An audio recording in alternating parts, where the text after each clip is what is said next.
who will be sharing some of their experiences and observations in terms of working with, supporting youth to develop skills within the retail sector and the types of actions that they're engaged in their work. And as I've mentioned, after that, there's going to be space and opportunity for questions and answers from everybody, basically. So do use that chat function as we go through. And then we'll have some closing remarks from Christoph Velberg, who's the Director General of EuroCommerce, and Oliver Rotink, who's the Regional Secretary of UNI Europa as well. So it's great to have them on board. So, okay, that's the introductions. Hopefully that's relatively clear. I can see the recording has started. So we can begin with our first speaker, which is Felix Ron, who's a policy officer at DG Empol, who's a great friend of the Pact for Skills large-scale partnership for retail. So Felix, I will hand the floor over to you. Yeah, thank you, William, and hello to everyone. I will start with a quote from Mr. Eric Nordström, and he is the boss of the US Retail Industry Leaders Association. And he says, retail is a customer business. We're trying to take care of the customer, solve something for the customer. And there's no way to learn that in the classroom or in the corner office or away from the customer. You've got to be in front of the customer. Well, to be in front of the customer, you must be in employment, right? And entering and staying in employment is a challenge for today's young here in Europe, and they're often precarious labor market conditions and positions makes them especially vulnerable during recessions or any other labor market disruptions. And of course, young not being employed is also a cost, a severe and costly at societal level. If you look at the figures, youth unemployment, so those that have already been employed once, it stands at about 12%, and that is twice the unemployment rate of the overall labor force. And this figure is also showing an increase for the first time since the pandemic, because after the pandemic, this figure went down. And now it's going up again. Then if we look at the wider group of those not employed, not in education, not in training, also between 15 and 29 years old, there we have a continuing positive trend in the sense the share of these people is going down, and we are now about 8 million young people that are not in employment, not in training, not in education. It's about 10%.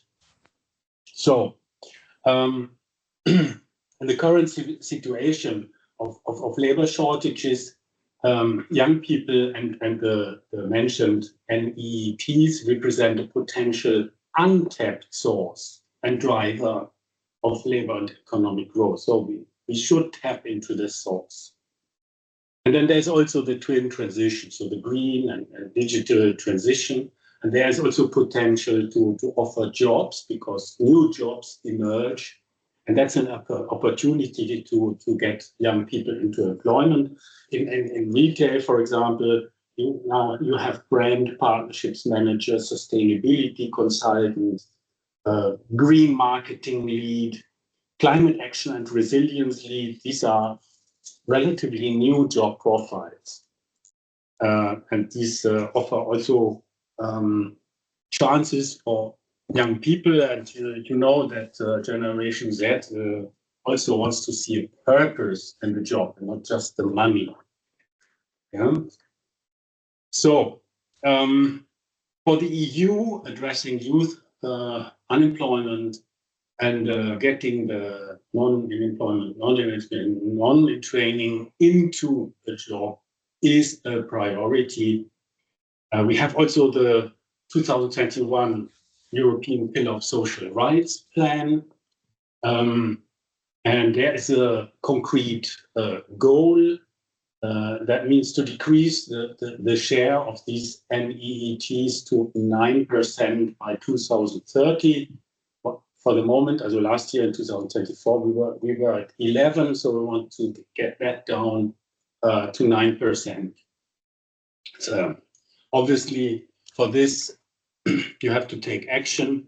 And I give you the examples on the youth guarantee, and also another example, the European Alliance for Apprenticeships and other forms of work-based learning. So I begin with the youth guarantee. So this instrument shall address unemployment clearly and non-participation in the labor market. So exactly the target group I talked about. It was created already in 2013, and since then almost 60 million young people in Europe have got an offer of employment, an offer of continued education or apprenticeship or traineeship, thanks to this scheme. So, and that helps these young people gaining work experience and developing the right skills for the changes that are taking place on the job. And the youth guarantee, as you already have heard, I talked about continuing education, apprenticeship, etc. There are four, let's say, forms of support to young people.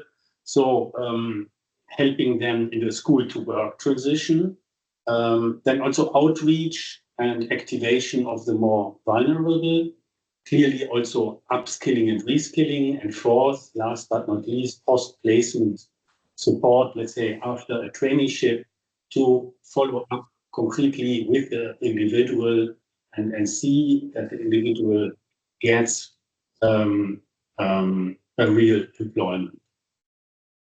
Yes, the youth guarantee requires that every young European aged under 30 should receive a good quality offer of employment. So it's for people, for Europeans under 30.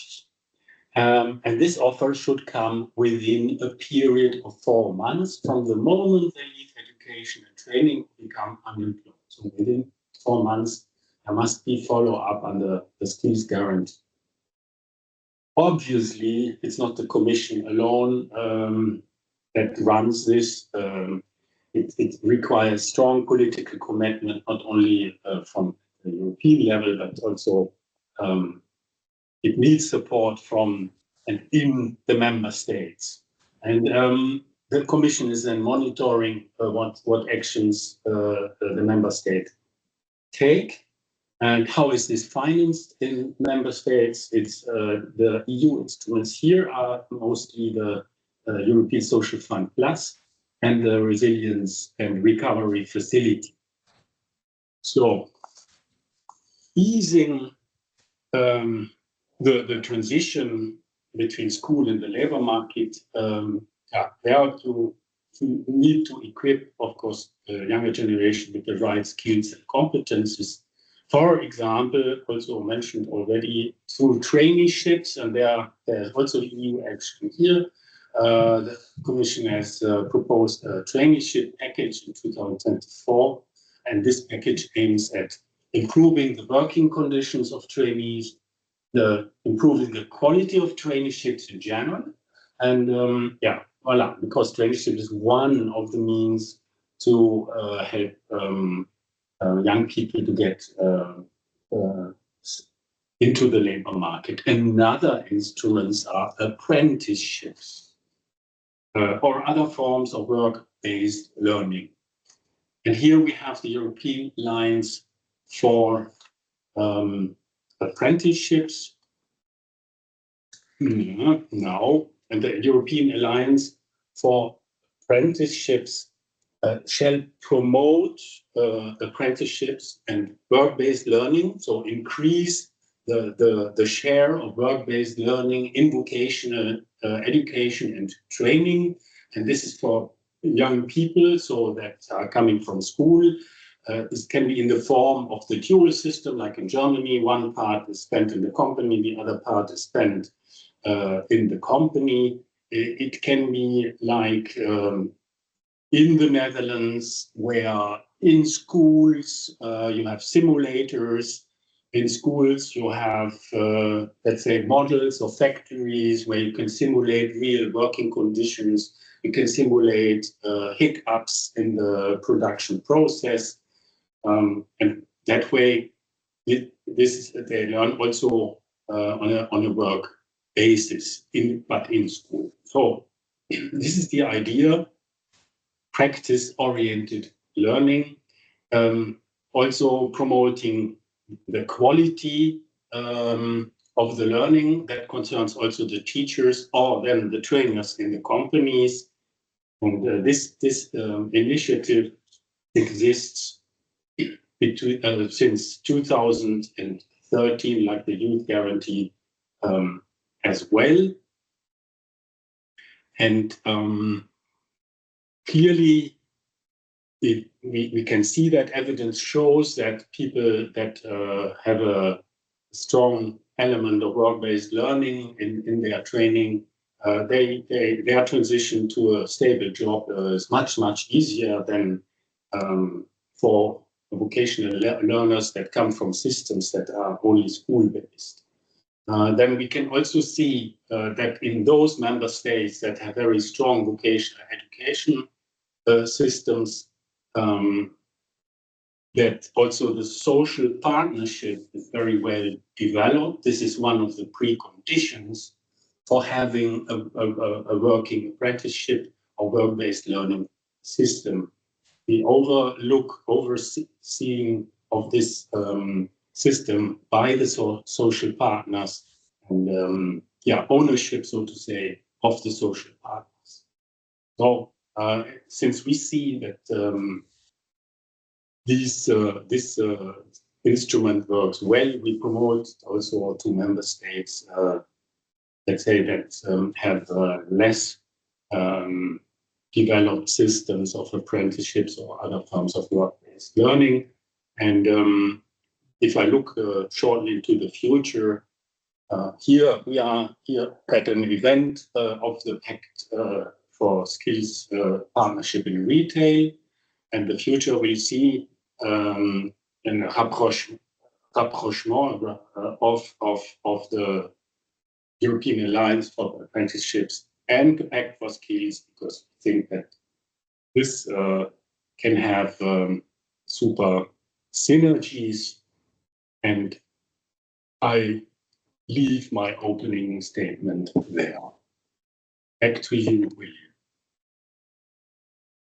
That's wonderful. Thank you very much indeed, Felix, and really sort of helpful and thoughtful comments about the importance of this and the importance of partnership working to mobilize practical actions in this area. Okay, so building on that, I would like to invite our colleagues Lena Whitaker of EuroCommerce and Annika Flayton of UNI Europa, who are going to talk to us a little bit more about the work that their organizations are undertaking in this field. So I'm going to turn to Lena first. So Lena, over to you. Thank you, William, and good afternoon, everybody. So my name's Lena Whitaker. I'm a director here at EuroCommerce. For those of you who may not be familiar with EuroCommerce, we're the trade association representing retail and wholesale at the EU level. And so our membership is composed of a big variety of national associations, but also some of the company names that you may be more familiar with from just walking down the street every day. So it's a great pleasure to welcome you to the discussion part of this webinar. It's very important, I think, to be talking about skills initiatives, particularly for young people. They're both critical for our present and also for our future. And I think it's been said already by Felix that it's an untapped source of growth. And really, this is true, is that the future of the European economy does depend on having that developed, skilled workforce, especially amongst the youth. And how does it fit in with retail and wholesale? I think it's been touched on already. What the sector is in Europe is over 5 million businesses, and over 99% of those are SMEs.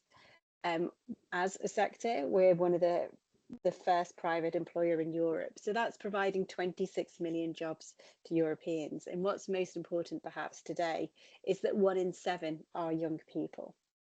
And I think probably people do have in mind that the sector only offers a certain amount of job opportunities that you see day to day, but actually there is a wide range. I think some were mentioned, and also how it can appeal to generations that are coming through, different opportunities that might touch on what they actually want to do in terms of their purpose, whether it's on sustainability, it's innovative, it's digital transformation. And so I think what is great about today's session is the chance to explore both what's happening nationally. We've already heard a little bit about the EU level, on how young people can be equipped with the skills that they need. So I'm looking forward to hearing really from the young representatives about their needs, their challenges, and what they may say actually needs to be done. I mean, there's a lot to be learned. And also from our members' commitment to also making sure that we do have traineeship opportunities that make those opportunities available, sustainable. For this, we definitely need to have a solid framework. It needs to address the practical and the financial realities of operating these programs, and making sure that we can actually practically have hands-on experience for career success.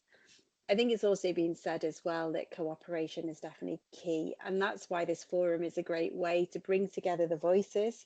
We do want to attract more stakeholders to our retail ecosystem, so this can help bridge that gap between business, academia, making sure that we're actually really matchmaking the skills that we need today with what we need tomorrow.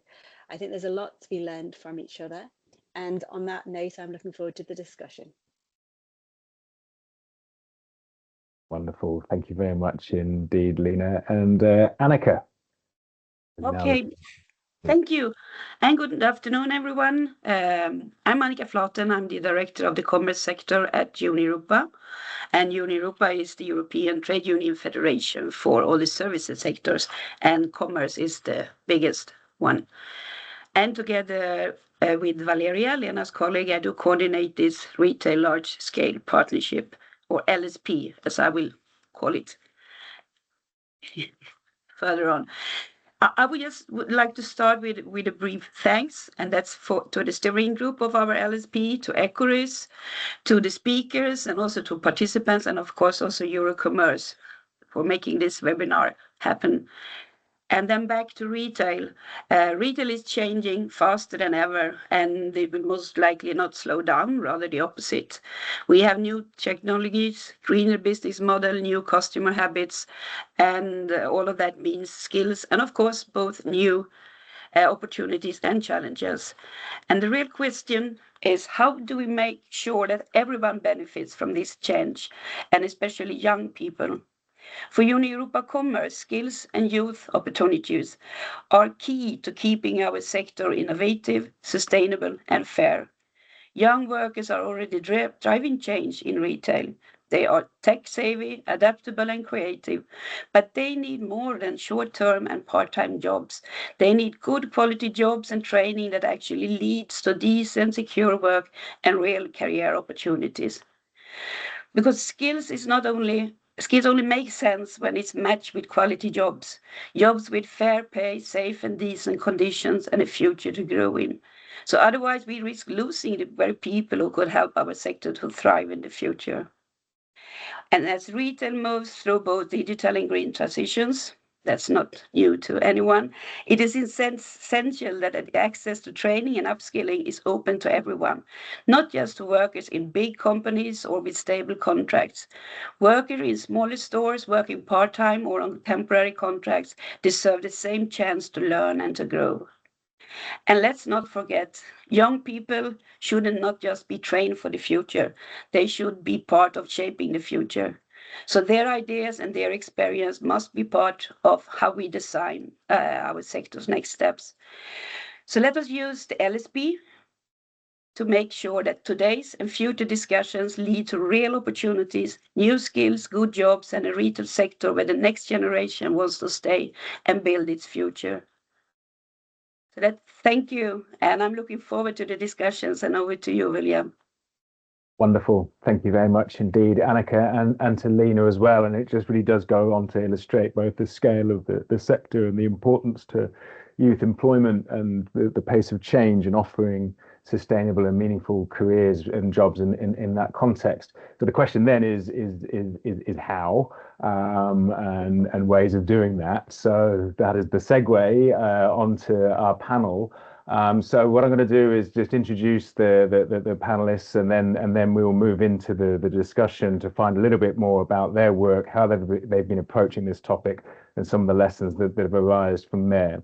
Okay, so we have who will be joining us is Nicole Bartolo, who's a business development coordinator at Junior Achievement Europe. Nicole focuses on partnerships and youth employability, including supporting initiatives like the Skills for Retail project, which we're going to hear more about, and of which has supported the development of this webinar, which is all focused around supporting young people to develop skills for the retail sector. And then we've also got Hagop Azvazadurian, who's the chairman of the Jewelry and Watches Retail Trade Committee at the WKOE in Austria. He's a master goldsmith by training. He's managed international jewelry businesses and now represents the trade in Vienna, supporting young professionals entering into the industry. Then we have Elena Eder, who was or is the junior sales champion for 2025, an apprentice at Bucherer in Vienna. And so she's in her second year working with fine jewelry and luxury watches, and she's bringing the perspective of a young person training and working in retail, including both sides, the education, vocational work and experience there. And then we have Isaac Haggaseth, who's the youth first deputy leader at HK Norway. He's currently a law student and an active youth representative who's working with students and young employees to raise awareness about their rights and education opportunities in Norway. And then we have, and this is in no particular order, so last but not least, Stine Pillegard Jespersen, who's the Deputy Director at the Danish Chamber of Commerce, where she leads on labour market education and inclusion policies and has a long experience of promoting collaboration between employers, schools and young people. So we've got quite a diverse set of experiences there. So we're going to crack on, and we are going to start off with Hagop, who I'm hoping is here because I have seen him. I just can't see him on this panel. And so Hagop, I'll invite you to tell us a little bit about your work at the Austrian Chamber of Commerce and the sort of types of support that you've been offering to young people to develop their skills and careers in your sector. So Hagop, over to you. Yes, thank you. Your part of the webinar today. So my part as a chairman in the Austrian Chamber for the jewelry branch is we are supporting directly the businesses and the owners of the businesses, and indirectly, of course, as well, the employees and also the young people. So yeah, the Austrian Chamber of Economic plays also a vital role for the young people in the retail sector as well. And yeah, we are also providing training programs, apprenticeships, and continuous education, which yeah, helps youth develop the skills that are needed nowadays to succeed in a very competitive market.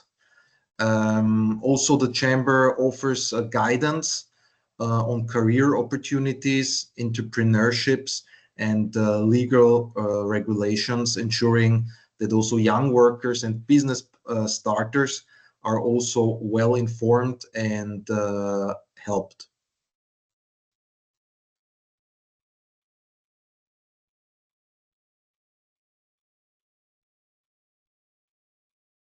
I'm muting myself. That's really helpful. Yeah, no, I just realised it's not so good if the moderator does that. Okay, thank you very much indeed, Hagop. We'll come back to you to find out a little bit more about the origins and experiences of delivering that work. But I'd like to turn to you now, Alina, and it would be great if you could talk to us a little bit about what a day looks like for you, or your experiences of balancing your work at your company, but also whilst you know, your studies at vocational school as well. So, Alina, over to you.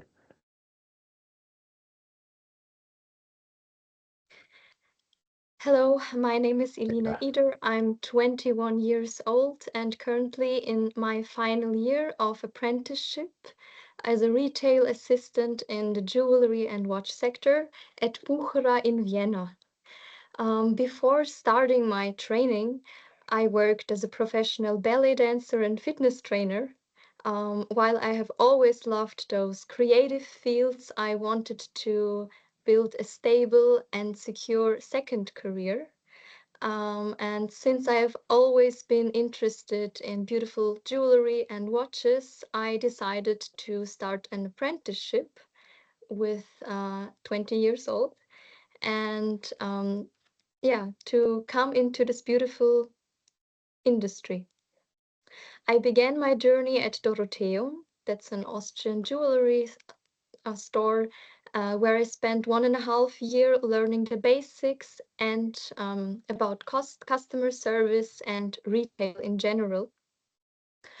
Later, I decided to challenge myself further and moved to Buchera, one of the most prestigious jewelers offering professional apprenticeships in Vienna. I have been there since February 2025 and will complete my 3-year apprenticeship in summer 2026. I am very proud to say that Buchera already offered me a permanent full-time position at our new Rolex boutique, which will open in February. And yeah, from then on, I will continue working in the luxury segment and in my free time still follow my passion for choreography. What I really appreciate about the Austrian dual education system is the perfect combination of both practical training in the company and theoretical learning at vocational school.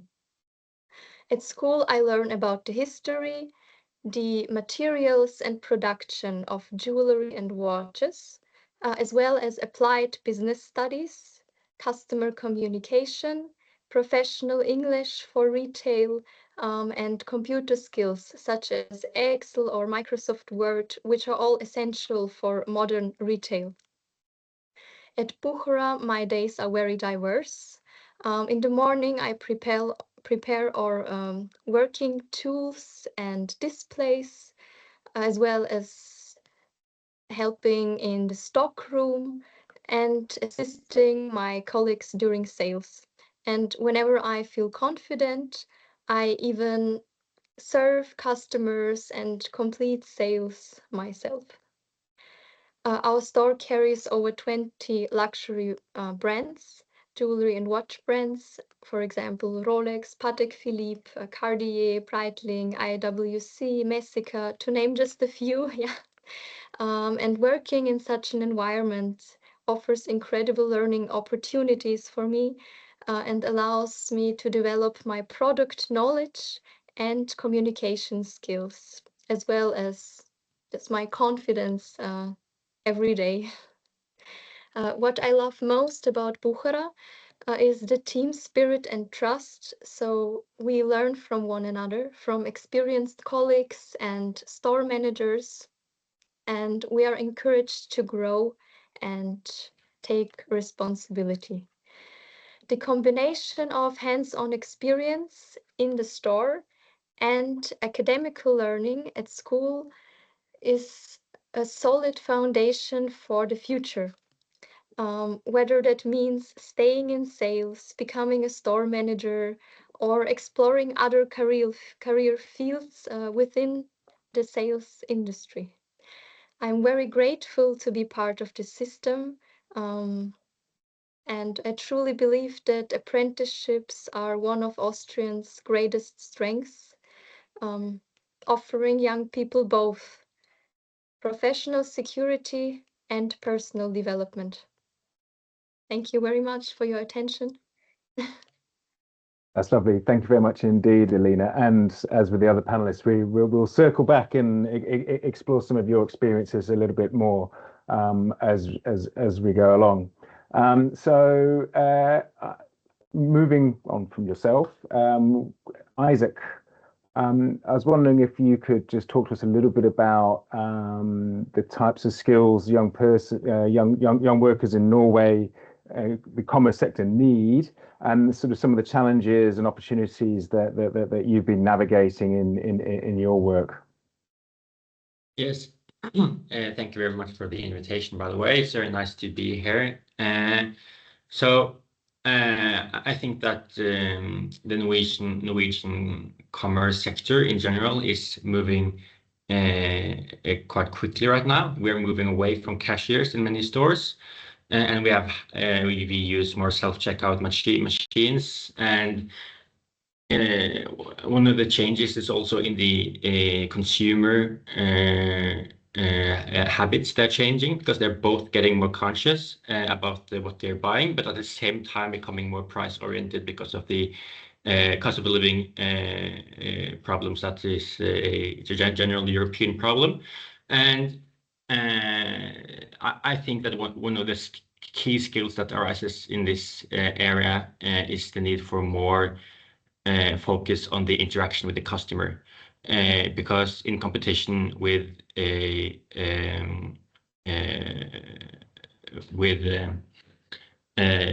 all these services that can deliver groceries, for example, right to the door, you need to have something else to offer instead. And so, for example, maybe grocery shop workers could help customers with nutrition. You need more deep knowledge about what you're selling, and maybe workers need more technical knowledge about self-checkout machines, so that we reduce costs of repair, for example. And I also think there's a need for some AI training, in particular to senior workers, because in order to implement AI and new technologies, the people that actually encounter these problems need to know how to solve them. So we can't just do this innovation from the top to the bottom. You need to have a channels that you also can do it from the bottom to the top. Of course, we have a lot of opportunities when it comes to education and skills. And I think that maybe the largest opportunity is that even young people like 23, 24, 25, they've all often worked maybe 7, 8, 9 years in the business. So they have so much more skills than we actually acknowledge often. And they know much more about sales than you can after 3 or 4 years of school. I think that we need to have a huge drive towards formalization and expansion of existing skills in order to get a craft certificate. So you have to have actually a formal document that says that you know these things that we all know they already know, in order to be able to go to other employers, in order to actually also have some kind of self-worth, which I think is very important, that we actually acknowledge that they have something that is valuable to the workplace and to the society in general.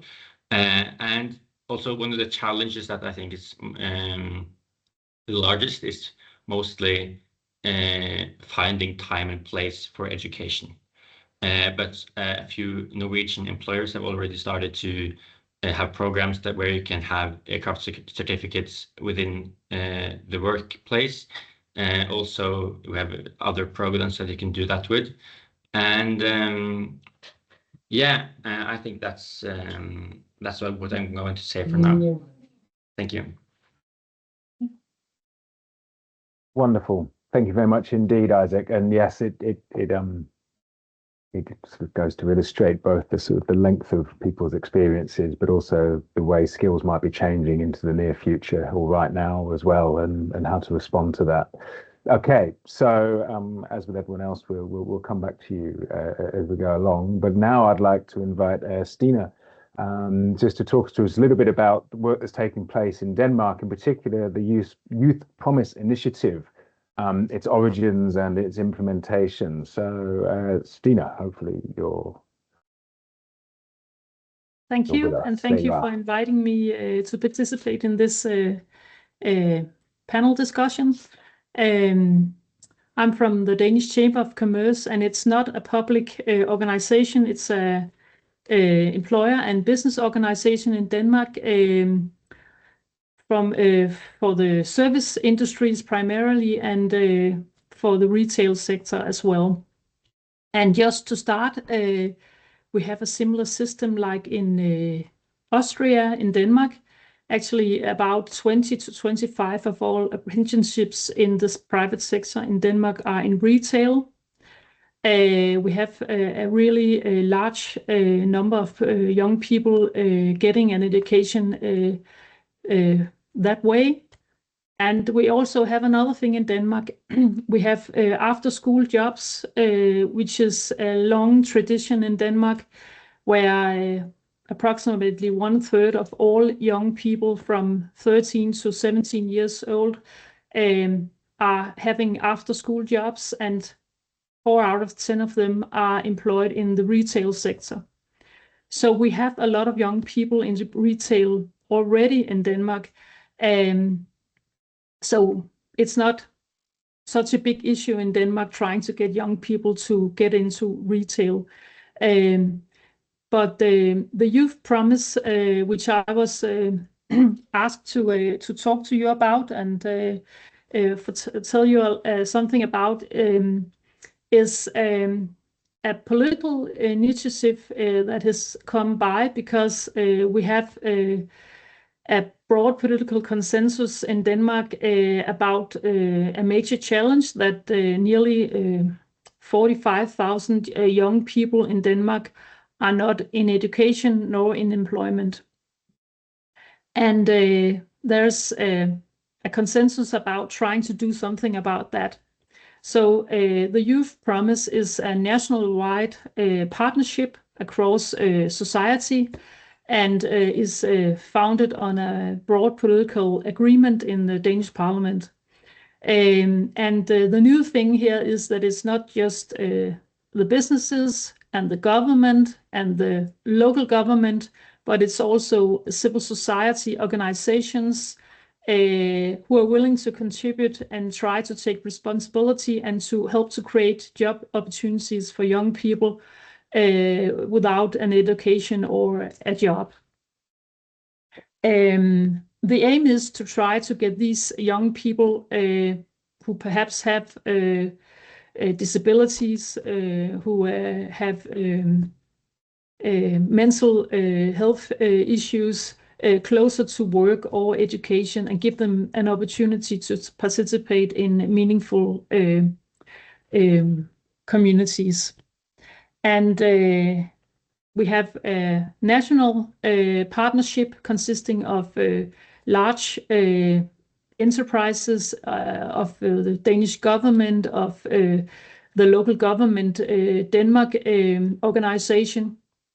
And we have a local partnership which are trying to organize local partnerships throughout the whole country, trying to make tailor-made solutions for young people who do not have a job or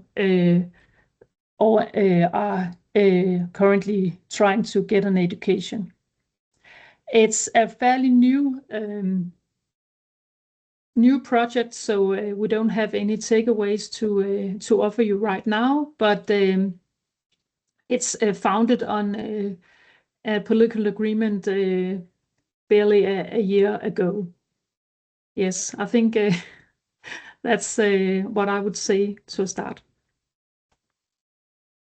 If I may, if the political agreement was a year ago, was it in its development from previous to that, or is it been a long process of development and getting to that agreement, Stina? It's actually started out trying to. There's been a long discussion because after school jobs, there's a lot of research pointing to that it has a lot of positive impact on young people. They are less prone to get into crime. They are more prone to do an education, and they have less. They have higher grades from school, primary school, and so on, and they have less mental health issues. But at the same time, we can see that there's been a decline in young people actually having a part-time job. So there's been a political discussion about this, and there's been a consensus about trying to do something about this. So that was the discussion up till we tried to make this youth promise. The youth promise has been part of the financial law in Denmark, or you could say the budget for the Danish government, because there's been a lot of money put aside to make schemes tailor-made for young people who need psychologists and other kinds of mentoring to get into the labor market because they have mental health issues. So that's some of the things that came before this youth promise. And now the big issue is trying to start up all the local youth initiatives. And it, of course, takes time to get local stakeholders to take part in these initiatives. That's wonderful. That's really helpful. Thank you very much indeed. Okay. Okay. So now moving on to our final panelists. So Nicole, would you like to talk to us a little bit about the Skills for Retail project and its role in supporting the development of skills for young people? Thank you, William. Thank you for having me here as well. So first of all, to explain it a bit in simple terms, yes, Skills for Retail is co-founded by the European Commission, and we are proud to say also, as from Junior Achievement, we are one of the main coordinators amongst with other partners who is coordinating this project. I was really enjoying also the introduction from Mr. Ron, and to circle a bit to what he was saying, Skills for Retail also focuses on the upskilling and the reskilling amongst youth, and of course, definitely in this special industry, what we're talking about right now about retail. So the main scope, basically, we initiated this project, and it's happening around across 8 European countries. These countries are, for now, we are focusing on Austria, Ireland, Romania, Hungary, Czech Republic, Malta, Portugal, and Latvia.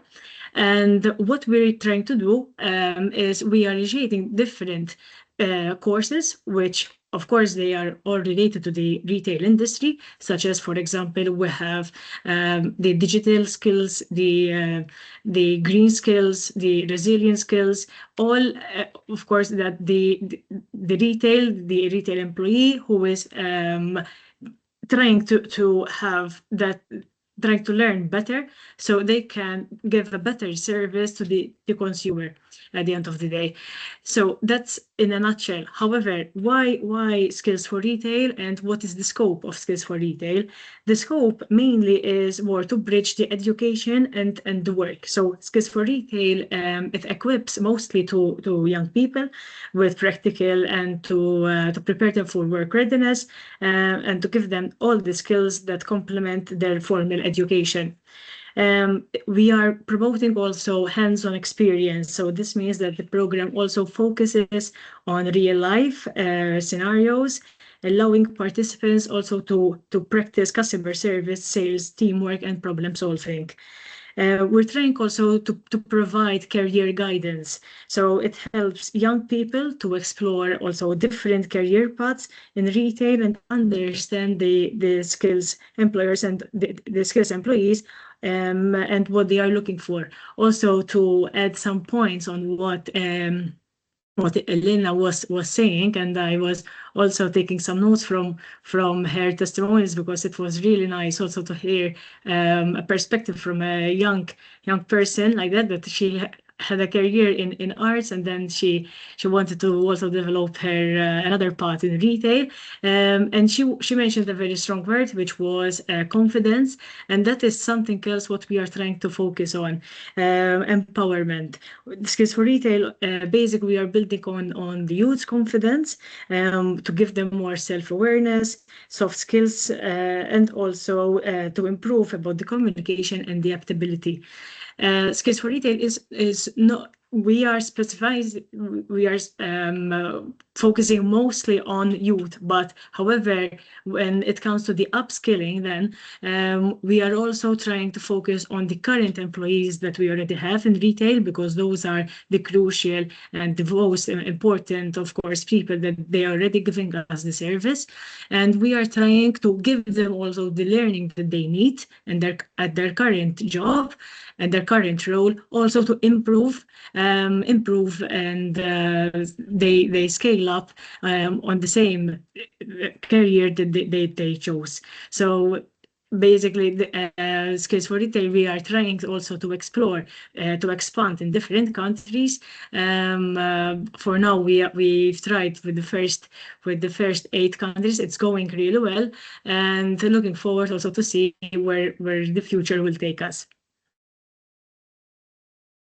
Wonderful. That's great. Thank you very much indeed, Nicole. And again, we'll come back to some more observations arising out of that project. Okay, so Elena, I'm going to return to you now. So you've already described a little bit about your pathway into the retail sector and a retail career. I was wondering if you'd like to just expand a little bit more about your experiences and also the sort of the wider challenges facing young people in terms of identifying and moving into the career that's right for them.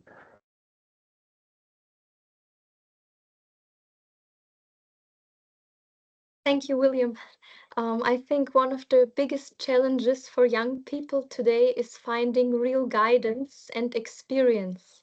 There are so many career options, but it's so hard to know what truly fits you until you actually try it. That's why I believe the dual education system is so important. It gives us the chance to learn both at school and at work. It helps young people discover not just a job, but a career they can actually grow and feel proud of. Thank you.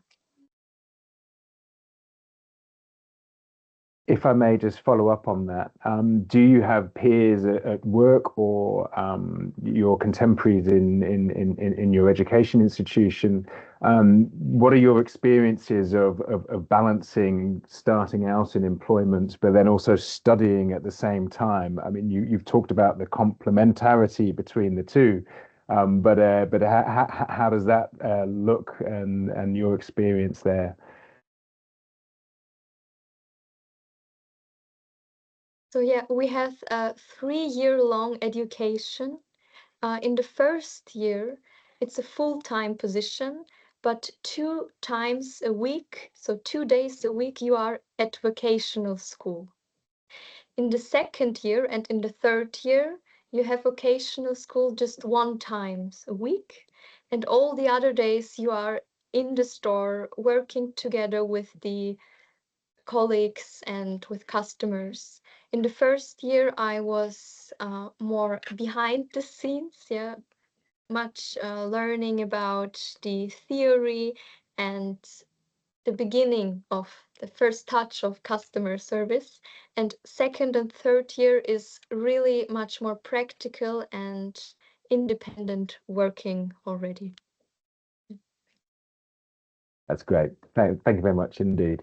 Okay, so coming back to Hagop then, you mentioned a few areas that in your work in terms of supporting new entrants into the sector, making sure that they've got the types of skills and competencies needed to develop successful careers.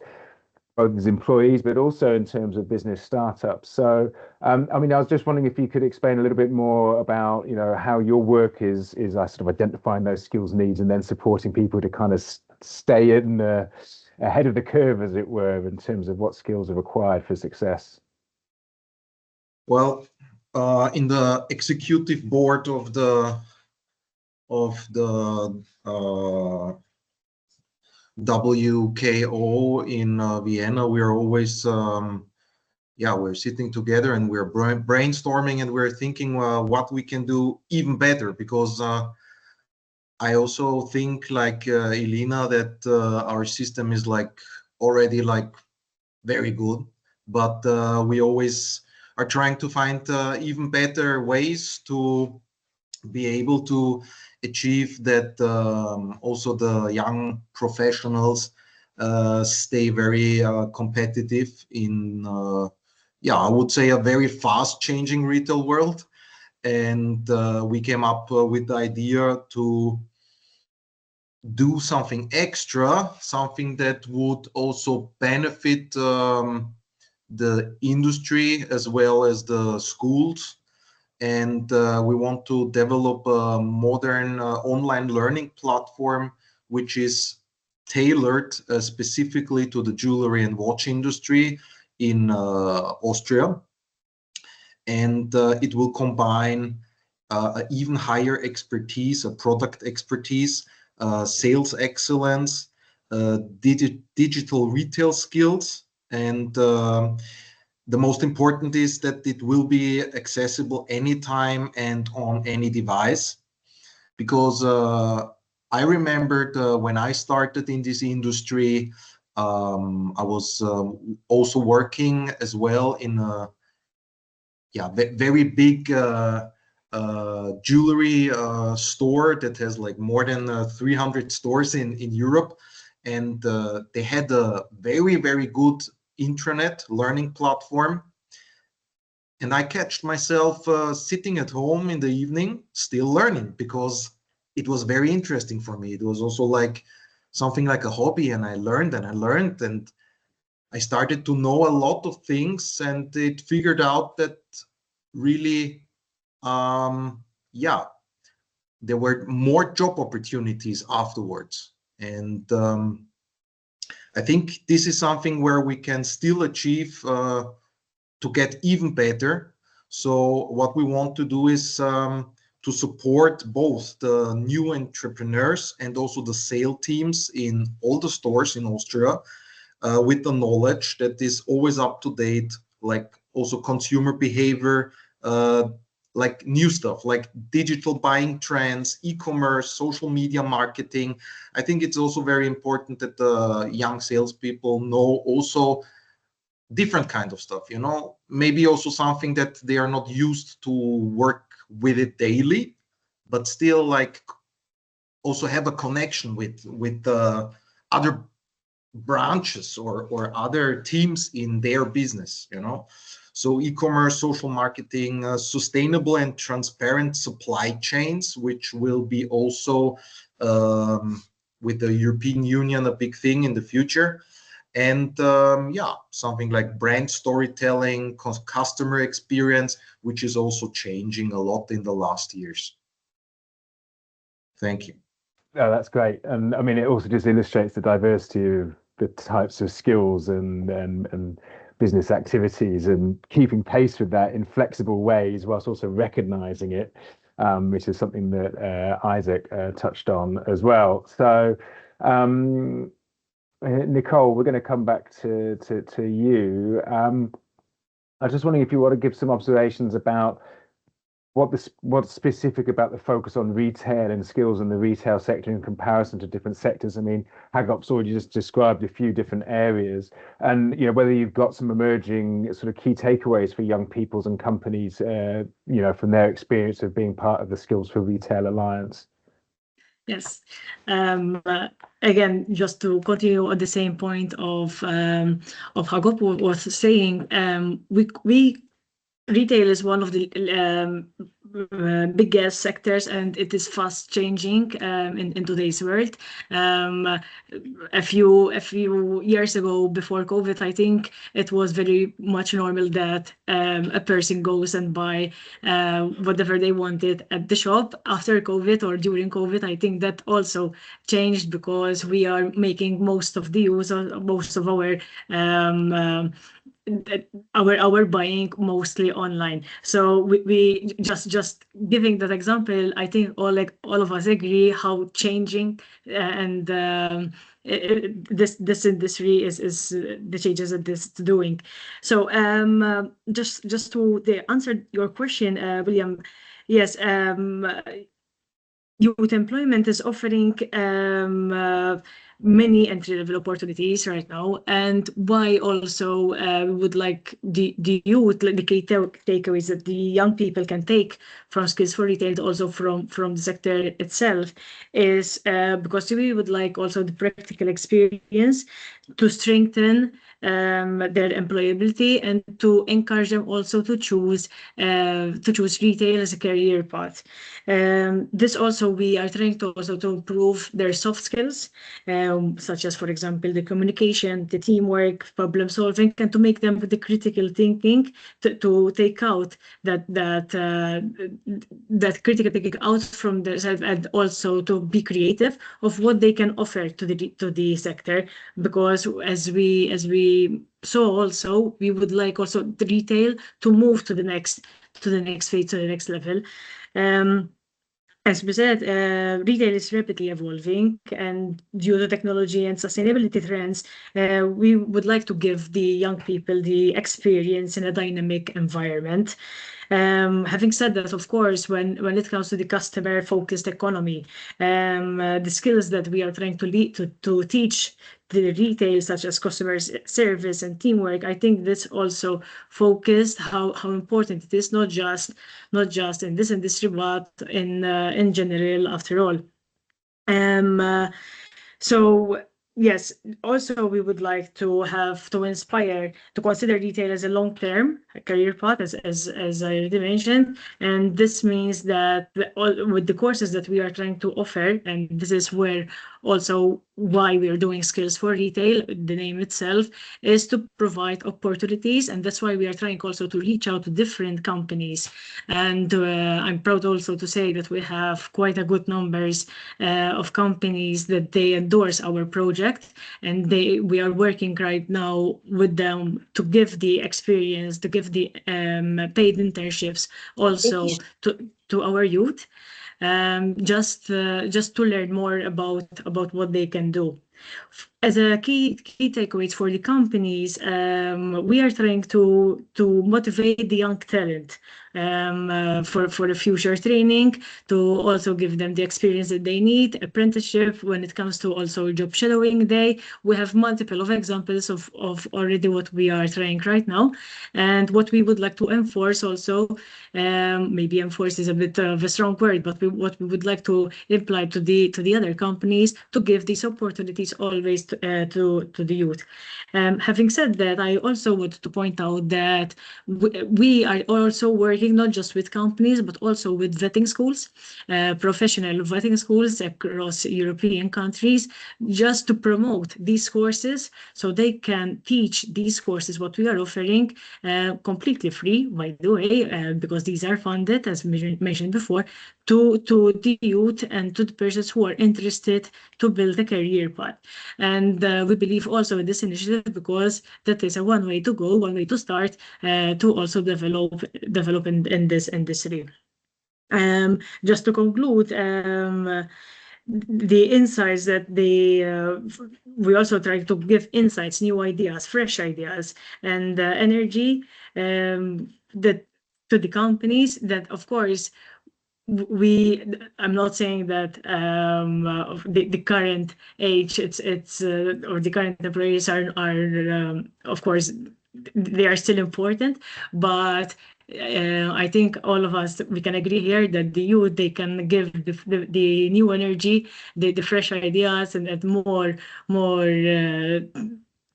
of what is changing about technology, they can provide more and be more useful to these companies. So that's why we would like also to promote youth, just to give them more importance, and the companies can benefit from their from what they can offer.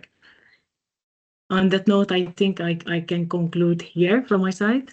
Wonderful, thank you, Nicole. No, I mean, they're really helpful and very interesting remarks. So I'm going to move on to Isaac again now, and I mean, you talked a little bit about the types of skills needs that are emerging, but you know, would you talk to us a little bit more about collaboration between trade unions and employers in terms of strengthening skills opportunities for young employees in the retail sector?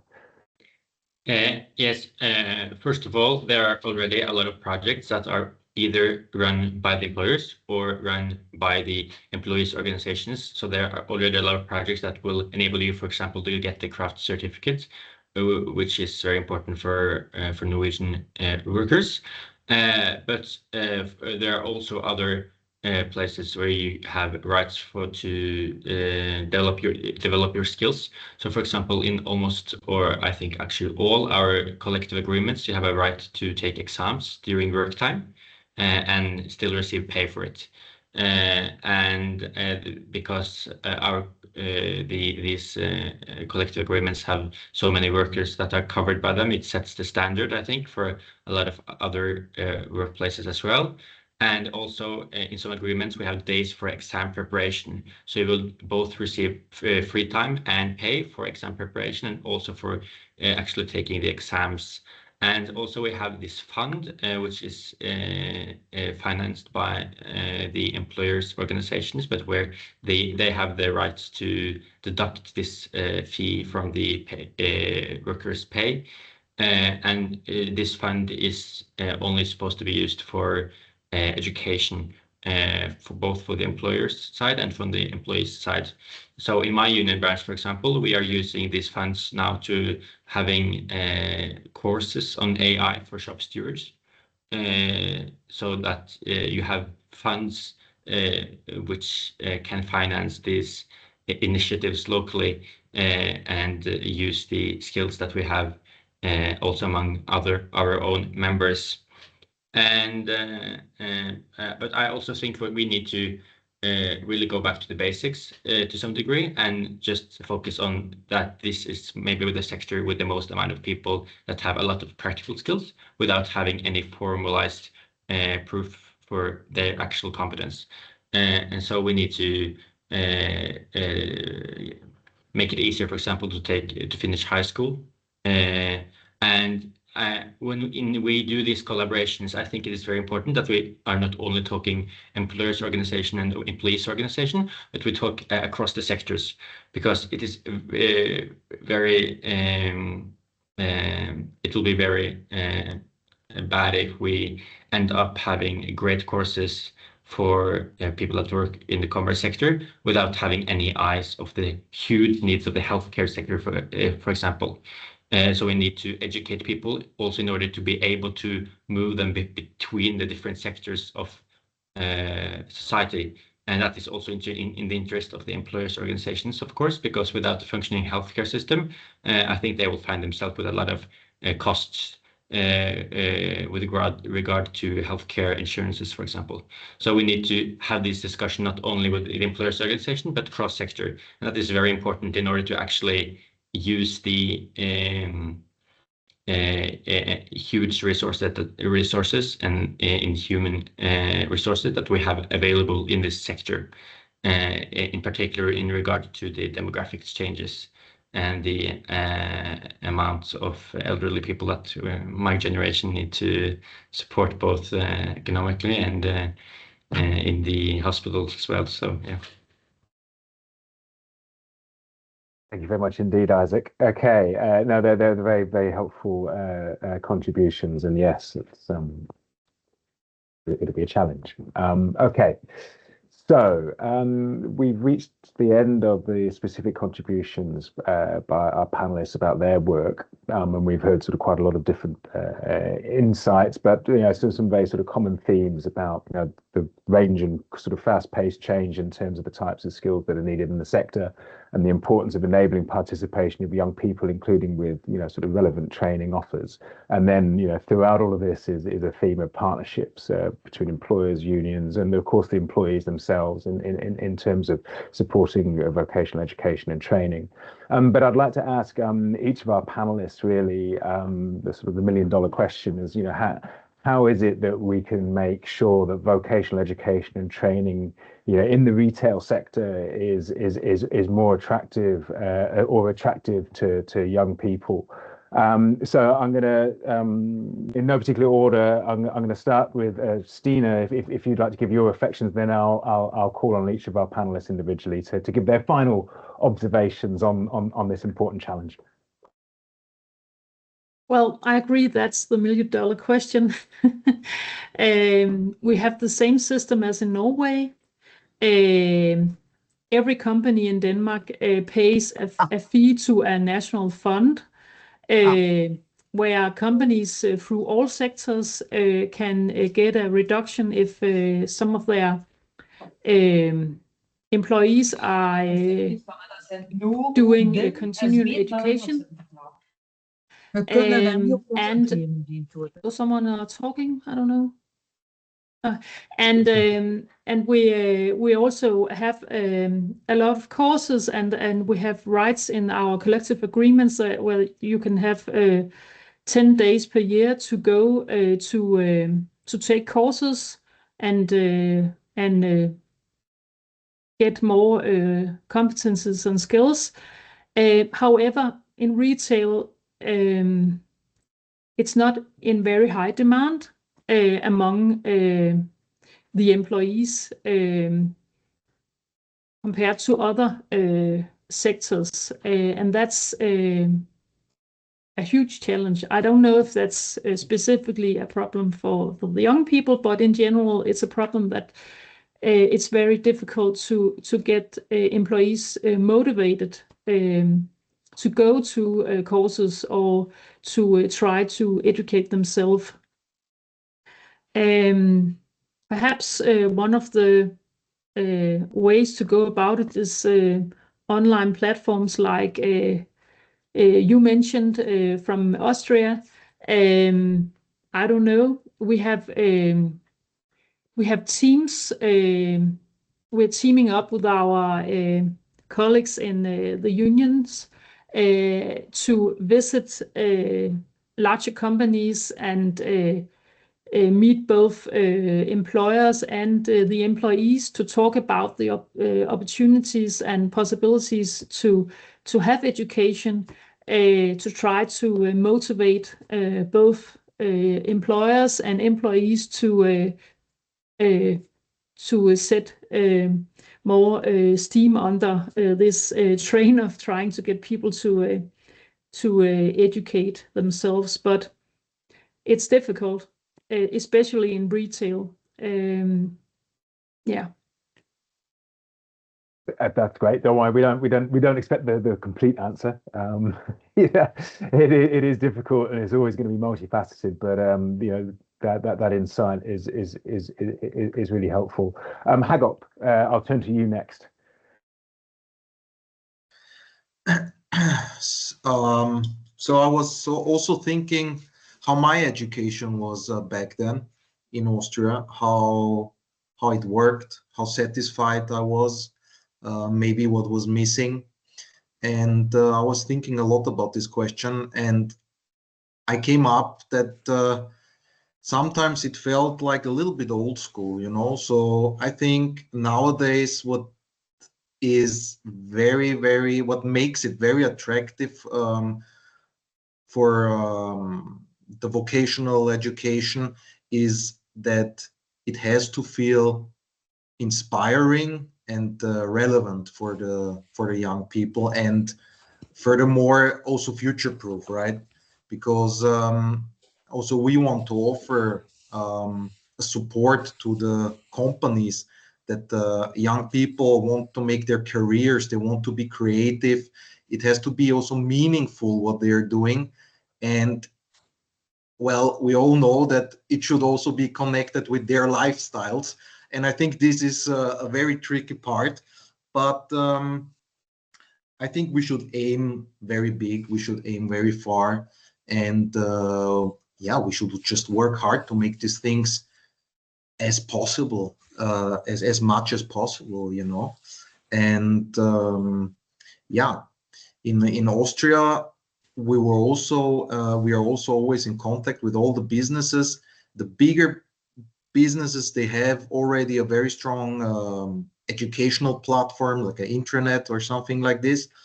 But you know, there are also a lot of, I would say, like small businesses that there's only working like 1-2 people. Maybe they have only 3-4 employees, and I'm telling you, they have books from the 80s or from the 90s, because, you know, in the jewelry branch, there are not, there are a lot of new things, but a lot of, I would say like 60-70% is like facts, and they never changed, you know.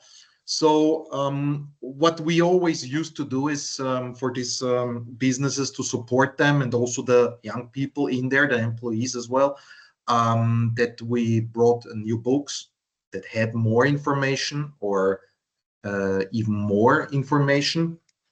So I think especially for these companies, for these businesses, it will be very beneficial when we are finally starting this educational progress with the online platform, so the entrepreneurs can learn, and also the young people and the employees can experience, I would say, the whole world of the watch and jewelry industry, because it's very, very big.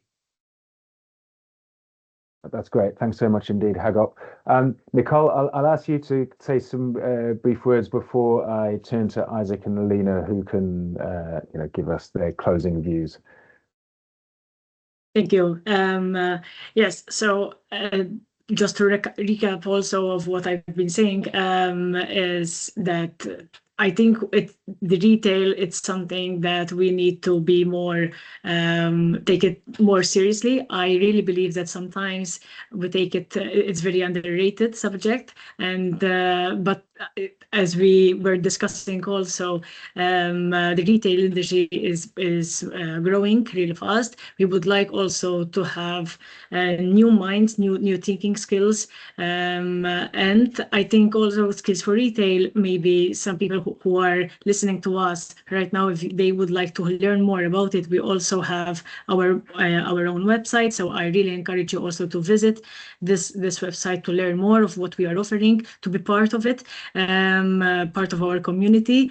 We are trying to build a change here. We are trying to close the gap, and I think it is something that also we would like to see it expanding in different European countries, just to learn more, just to make this wiser, and also to give more opportunities for youth, and also to upskill and continue the upskilling and reskilling for the current employees that we already have. Thank you very much for your attention. Wonderful. Thank you very much indeed, Nicole. So Isaac, you know, some of your concluding remarks to help us round out before we move to Alina, who can really sort of summarize for us. Well, I think the 3 points that I will take out that's most important in order to get more people to actually take vocational education is opportunity, status, and information efforts. So I think that traditionally a lot of people have thought that if I become a plumber through vocational education, then my opportunities are limited afterwards. I have to go back to high school, I have to take all these subjects, I have to do all these things in order to open up to other educational opportunities. But now in Norway, we have done a lot of changes in the system in order to make it easier for people that actually have real competences to switch from one line of vocational education to maybe formal education, or maybe back to vocational again. And you know, we have to keep all the opportunities open in order for people to actually dare to do this thing Otherwise, they will just try to take high school and formal education, and then they will think that this will bring more opportunities, and then they will end up in a low-paying job after dropping out after 2 years of education. And it's also about status. And I think this is one point where employers have a lot of potential, that you need to talk about the craft certificate as something good that will give you self-worth, belonging. And we all need to remember that happy workers are more productive workers. And if everyone gets one certificate, they will feel much more loyalty to their workplaces. They will be much better at encountering customers. And also information efforts, because a lot of people don't know that you can actually get a craft certificate in Norway for sales. And they think it is only reserved for the traditional blue-collar industrial jobs, while in fact it's not. And I think these three things together could really change something. But then we need to stand together in front of the state and to create a more open and flexible education system. Wonderful. Thank you very much indeed, Isaac. And Alina, I'm giving you the final word here of the panel, but your final observations on how we can make VET more attractive, or any further observations that you might have. Possibility is a good headline word. I think in one way it is important to highlight these possibilities so that you can grow. For example, becoming a store manager, a watchmaker, a goldsmith, a gemologist, or other jobs in retail. There are also office jobs, for example, in retail. Or becoming even self-employed and start your own company. It's hard, but it is possible, and to highlight these possibilities would be very attractive for young people, but also that the education itself is more interesting. It should not be monotone, but exciting. For example, at Buchera, we have sometimes events for customers. We have a brand and we invite customers. It's like a small celebration. We learn more about the brand in a beautiful environment within an event. For example, this, or we have also a jewelry junior sales championship for young people, where you can I participated in it, but also it depends on the person itself. For example, in my class, there are a lot of people my age, and one group of our class was really excited about it. They all wanted to participate in this junior championship, but the other half just doesn't want to. Yeah, it also depends on the person. If you want to learn, if you want to grow in this industry, then you are ready to do it. If not, then maybe you should try another education or job. Yeah, it's not so easy, but maybe to try this out or to highlight these things a bit more. Also, AI is really interesting. For example, we are allowed to use ChatGPT, or in the future we will have IE coming up, which will help us. For example, we have a customer with a customer history in our store, and it will highlight some recommendations for products. Even if you don't see the customer so often, maybe the customer is coming again after 2 years, you can type in the name and they will put out the client history and you can read everything again, or remember you about the birthday of the customer. Such tools are really helpful to not replace the human, the personal experience, but to help us. Yeah, thank you.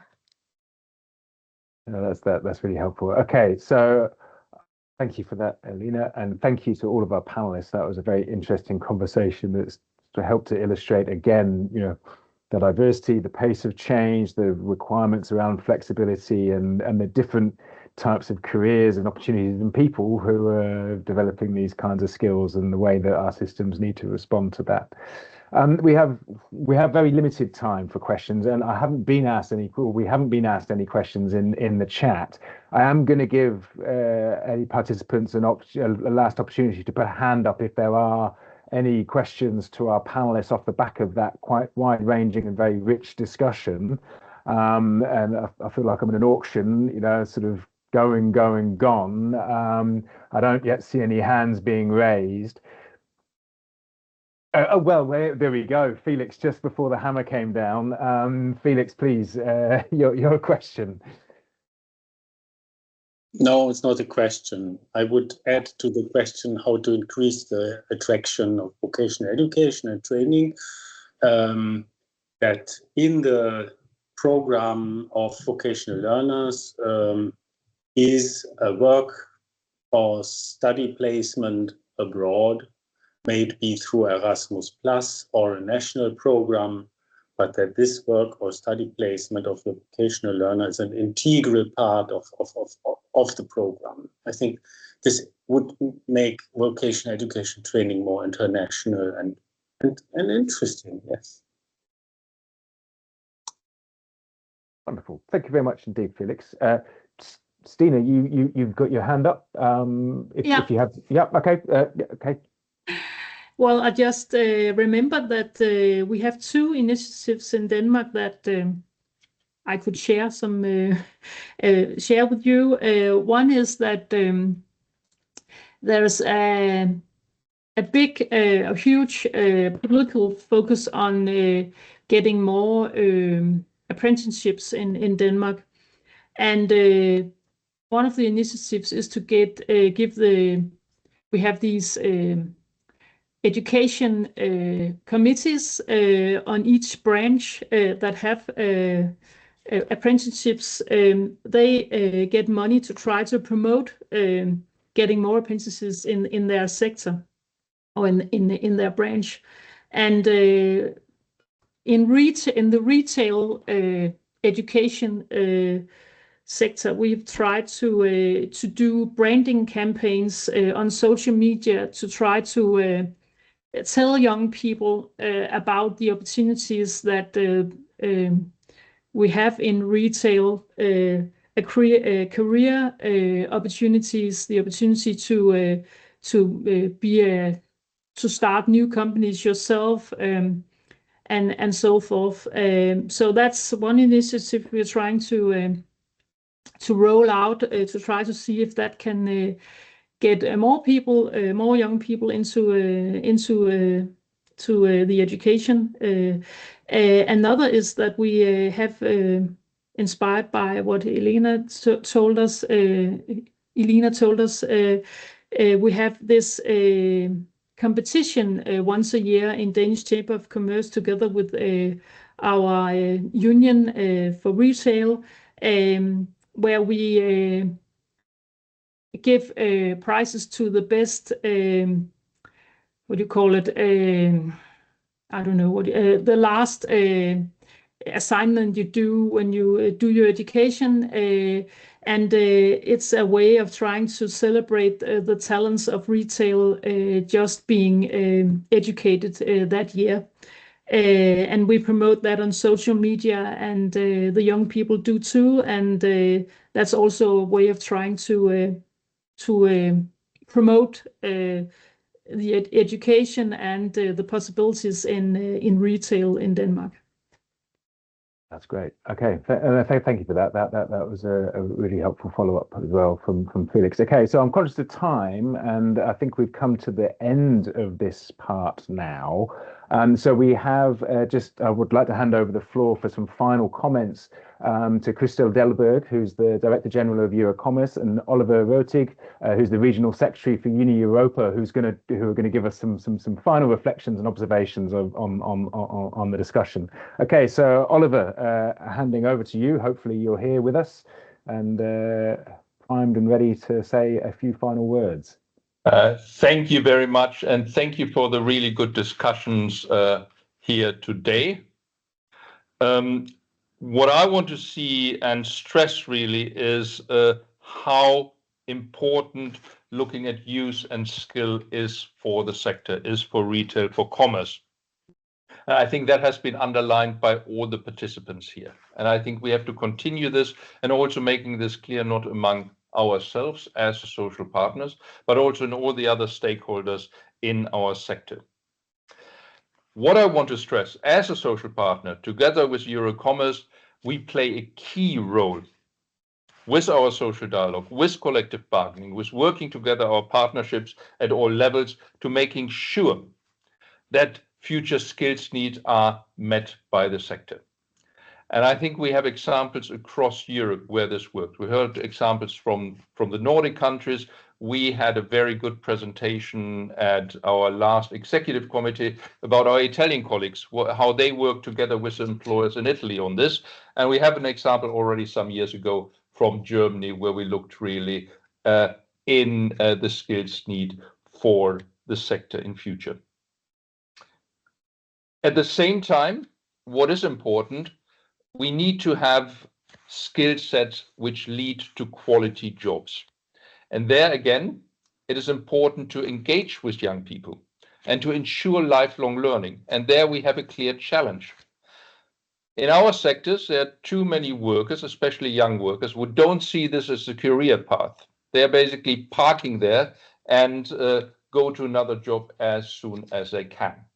And that's bad for them. That's bad for the sector. That's bad for the business. And of course, it's also bad for the trade union. So how can we basically shape a work environment where there is a future, a clear career space, where there is a skill set and people can actually see their future in this? And on this, we have to work together. And if we don't work with this, we have a challenge. We will have high turnovers of people, which is a challenge for our sector, because training people up is an expense for business, and of course it's also an expense for trade unions to reach out to new members. So we have to make sure that we have quality jobs. What is clear, and that is when we talk about Europe, we're talking about competitiveness. In retail, having skills, a high skill base, is key. And we have to create the conditions for skills that makes it as easy as possible for the employers to provide skill bases and for the employees actually take them. That we have to look for, and there we have to work together at the European level with EuroCommerce and UNI Europa, so that we make sure that at the national level where it counts, we actually find the solution which creates a win-win situation for the social partners, for the two sides of industry, workers and business, but really a triple win situation for society as well. Thank you very much. Thank you very much indeed, Oliver. Christelle, the final words are to you. Well, thank you very much, Oliver, for stressing again the importance of training in retail and wholesale. I'd like to thank every one of you for your valuable contributions, but also for the energy and the inspiration that we've heard during today's discussion. The initiatives that have been explored both at a national and a European level, there's just a few examples of the many exciting efforts that are underway to support skills development in our sector. And I'd like also to pick up on something that was said earlier today. It is important to celebrate and promote opportunities. So there is something about the giving recognition about all that is happening to create emulation. It will take ongoing collaboration between public institutions, businesses, training providers, workers' representatives, and young people themselves to ensure that we continue to build an ecosystem that fosters growth and opportunities for all. In all of that, it will be important to remain vigilant, to balance the needs for quality traineeship with the realities that are faced by employers and in particular SMEs. A few figures on what the challenge ahead of us is like in our sector. More than 40% of the companies that participated in our study on the transformation of our sector cite difficulty in finding talent with the right skills. Retailers and wholesalers need between 800,000 to 1.5 million new employees annually until 2030. And a third figure, our sector is looking at a substantial upskilling task, needing to upskill 10 to 13 million employees, or 40 to 50% of the sector's total workforce by 2030. So that really highlights the importance of the challenge that we have ahead of us.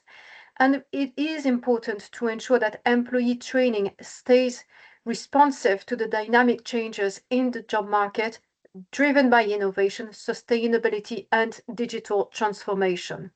So with all of that, I'd like to thank you all for a quality discussion today. Wonderful. Thank you very much indeed, Christelle. And on that note, it's just for me to say thank you as well to everybody for their contributions, particularly to our panelists as well, who have taken their time out and to give us some insights, and to everybody who's been able to join us today. So thank you again, everybody, and have a wonderful rest of your days. Okay. Bye-bye. Bye. Nice Thank you. afternoon. Bye. Bye. Bye.